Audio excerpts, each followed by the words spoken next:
आता रहेगा। अब मैं बहुत ही अदब व एहतराम के साथ गुजारिश कर रहा हूं अपने मुरादाबाद रेंज के हरदिल अजीज DIG और आज के मेहमान खुसूसी आली वकार शैलेंद्र प्रताप सिंह साहब से कि वो उद्घाटन भाषा से इफ्तिताही कलिमात से आज के इस ऑल इंडिया मुशायरे का आगाज़ फरमाएं। मैं इस शेर के साथ उन्हें जहमत दे रहा हूँ। जिस तरह वो फ़ाल रहते हैं, मुतहर्रिक रहते हैं, एक्टिव रहते हैं और हर उस मौके पर मौजूद नज़र आते हैं जहां उन्हें मौजूद होना चाहिए, मैं इस शेर के साथ उन्हें आवाज़ दे रहा हूं कि फूल से, चांद से या मेरी ज़बां से सुनिए। फूल से, चांद से या मेरी ज़बां से सुनिए, हर जगह आपके किस्से हैं जहां से सुनिए। जोरदार तालियों से इस्तकबाल कीजिए DIG रेंज मुरादाबाद का। हमारे मंच पर आसीन सभी शायरगण, हमारे सामने यहाँ उपस्थित मुरादाबाद के तमाम श्रोतागण, अतिथिगण,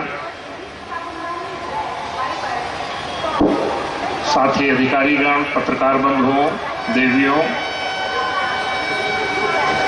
सबसे पहले तो मैं आप सबकी तरफ से मंच पर उपस्थित सभी शायरों का, जितने भी हमारे माननीय शायर आए हुए हैं, उनका मुरादाबाद में स्वागत करता हूं।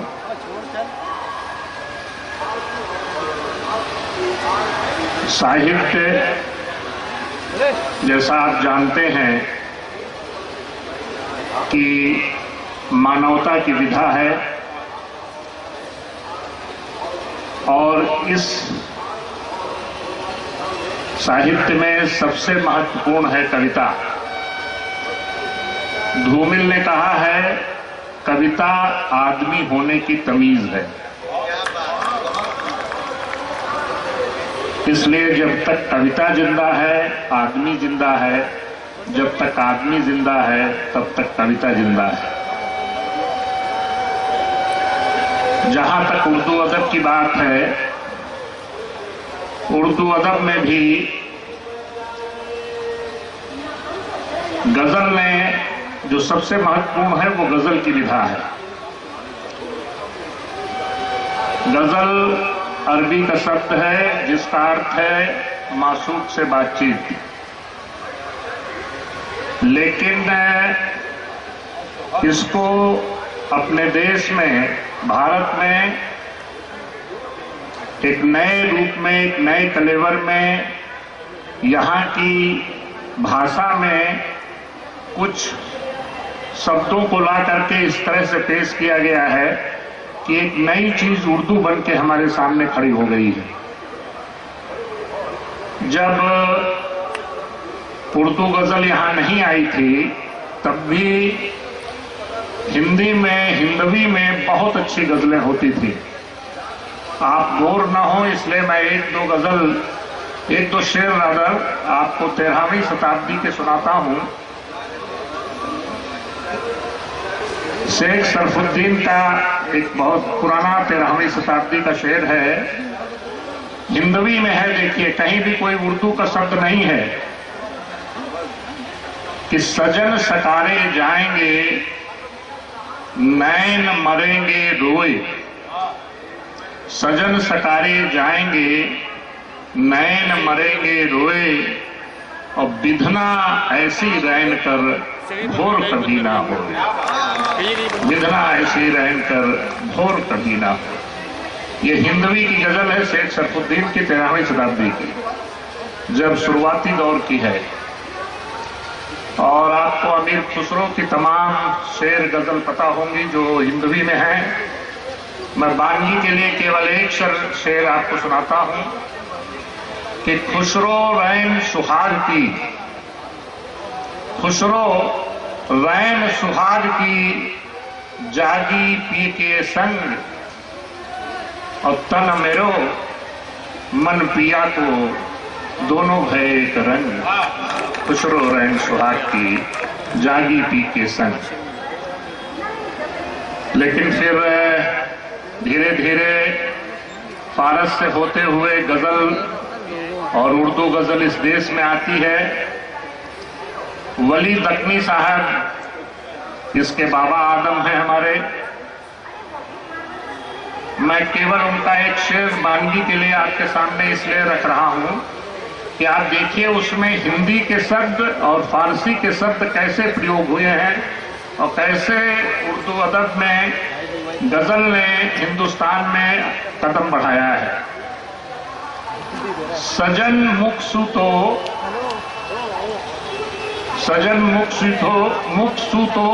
वो थोड़ा सा उस समय हिंदी कुछ बहुत आज के उसमें नहीं थी। अगर इसको इस तरह से कहा जाए कि सजन मुख से तो उल्टो निकाल आहिस्ता आहिस्ता कि जो गुल से निकलता है गुलाब आहिस्ता आहिस्ता। ये उनकी गजल का एक शेर मैंने नमूने के लिए दिया। देखिए मुख से उल्टो और उधर निकाल दर आहिस्ता आहिस्ता। तो ये हिंदवी और उर्दू के शब्दों को लेकर के ये वली दक्कनी साहब ने इसको आगे बढ़ाया। मीर ने इसमें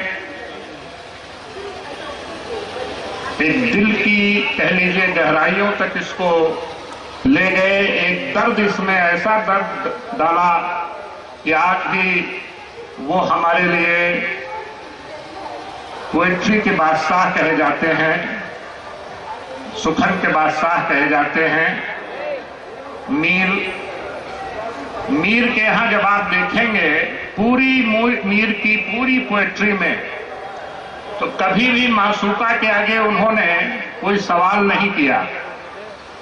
मासूका के सामने मीर सदैव ऐसा लगता रहा कि वो एक सरेंडर के ही मूड में रहे। पूरी पोएट्री में मीर के हाथ देखेंगे। हमारे एक एग्जाम्पल के लिए मैं उनका एक शेर कि हमारे आगे जब किसी ने तेरा नाम लिया दिले सितम जदा को हमने थाम थाम लिया। ये मीर के यहाँ है। मीर के यहाँ पूरा मासूका के सामने कोई क्वेश्चन मार्क कभी उन्होंने नहीं लगाया। लेकिन गालिब ने इंटेलेक्चुअल ऊंचाइयां गजल को दी और गालिब ने तमाम प्रश्न भी किए। गालिब का एक शेर मैं बानगी के लिए आपको दे रहा हूं, शायद इससे गालिब समझ में आ जाएंगे कि हर बात पे कहते हो तुम कि तू क्या है, तुम ही बताओ कि ये अंदाज़े गुफ्तगू क्या है। तो ये मासूका से पहली बार किसी ने अगर प्रश्न किया है तो ये गालिब ने शुरू किया है। और फिर दाद दहलवी साहब ने इसको एक बहुत अच्छा एक जिसे कहते हैं कि जो चलती फिरती भाषा का मुहावरा या भाषा का एक ऐसा लिबास पहनाया कि बहुत ही आम बोलचाल में ये भाषा हमारे सामने आ गई। उर्दू गजल हमारे सामने एक नए रूप में आई।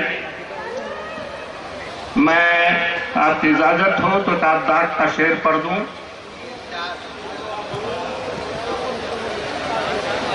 दाग के एक शेर जैसे इस तरह से देखें कि आशिकी से मिलेगा जाहिद, बंदगी से खुदा नहीं मिलता। बहुत छोटा सा शेर है लेकिन बड़ा चलता हुआ है।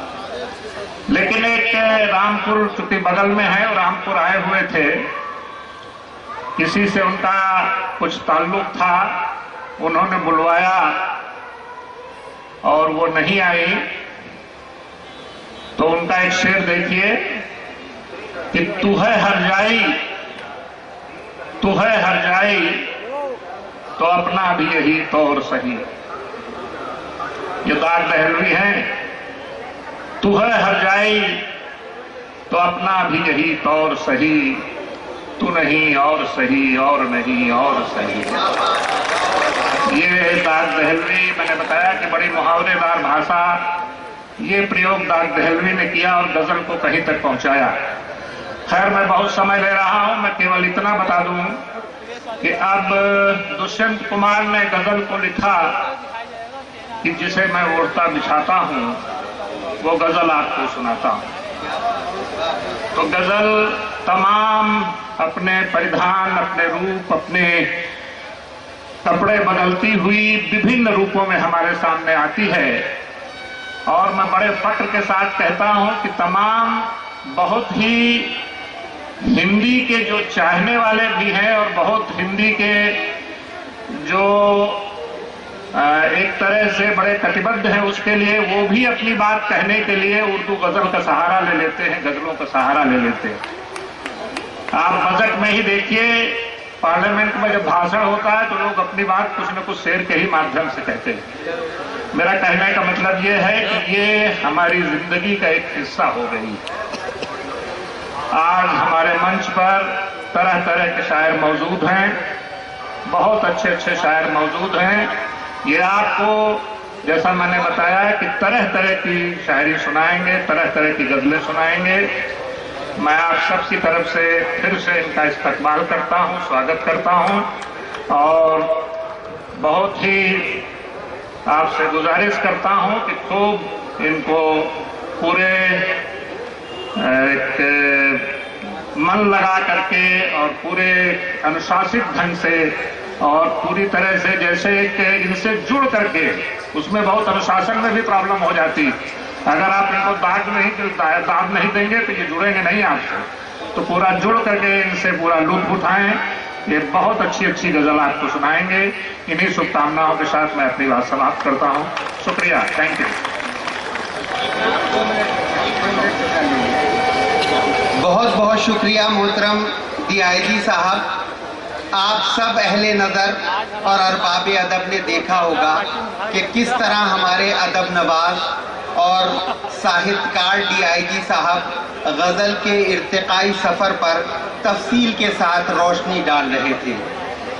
अगर मुझे इजाज़त दी जाए तो यूँ लगा कि कुछ देर के लिए प्रोफेसर गोपी चंद नारंग साहब माइक पे आ गए हों और वो उर्दू अदब और ख़ास तौर से उर्दू शायरी की महासिन और खूबियों पर रोशनी डाल रहे हों। मैं तो ये कह सकता हूँ कि कलाम तुमने किया तो महक गई सांसें, कलाम तुमने किया तो महक गई सांसें, लबों से फूल बरसते हैं गुफ्तगू क्या है।